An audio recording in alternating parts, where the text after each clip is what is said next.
mantan Presiden Korea Selatan, Yoon Suk Yeol, dijatuhi hukuman penjara seumur hidup setelah dinyatakan bersalah memimpin pemberontakan terkait upayanya memberlakukan darurat militer pada Desember 2024. Putusan tersebut dibacakan dalam sidang di Pengadilan Seoul pada Kamis, 19 Februari 2026, lebih dari 1 tahun sejak dekrit kontroversial itu mengguncang negeri tersebut.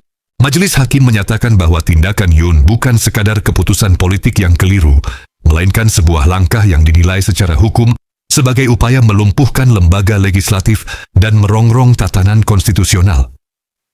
Hakim Ketua Ji Gwi-yeon dalam amar putusannya mengatakan bahwa pengadilan menemukan niat terdakwa adalah untuk melumpuhkan Majelis Nasional dalam jangka waktu yang cukup lama, sebuah tindakan yang bertentangan dengan prinsip demokrasi dan supremasi hukum.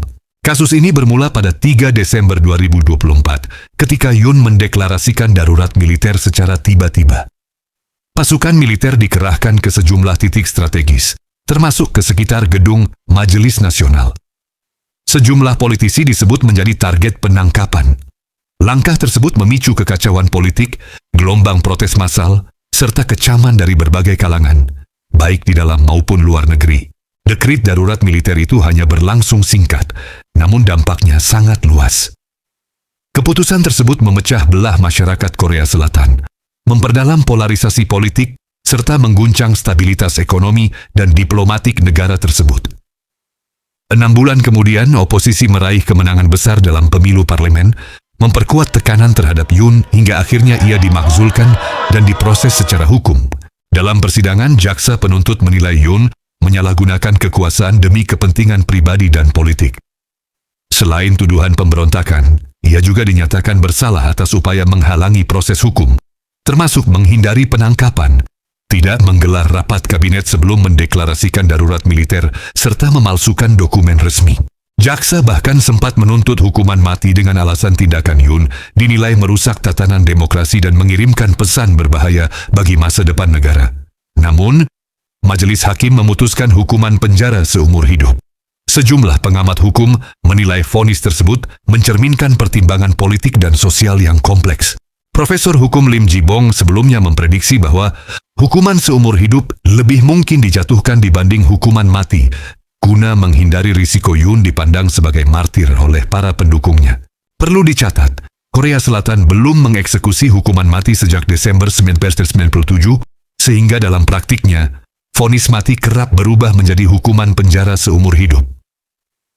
Beberapa analis juga memandang bahwa dalam tradisi politik Korea Selatan, mantan pemimpin yang dihukum kerap menerima pengampunan di kemudian hari, sebagaimana terjadi pada mantan Presiden Chun Do-hwan dan Roh Tae-woo yang sebelumnya dihukum atas peran mereka dalam pemberontakan militer pada akhir 1970-an.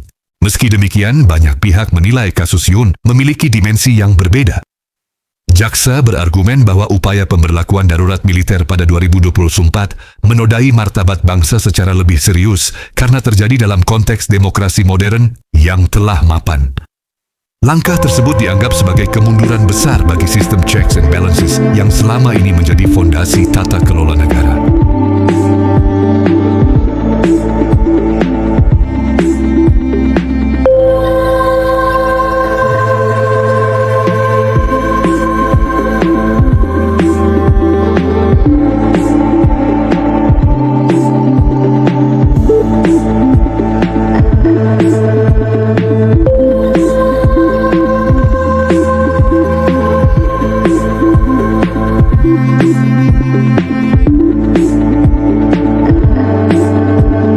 Perlu dicatat, Korea Selatan belum mengeksekusi hukuman mati sejak Desember 1997, sehingga dalam praktiknya, vonis mati kerap berubah menjadi hukuman penjara seumur hidup.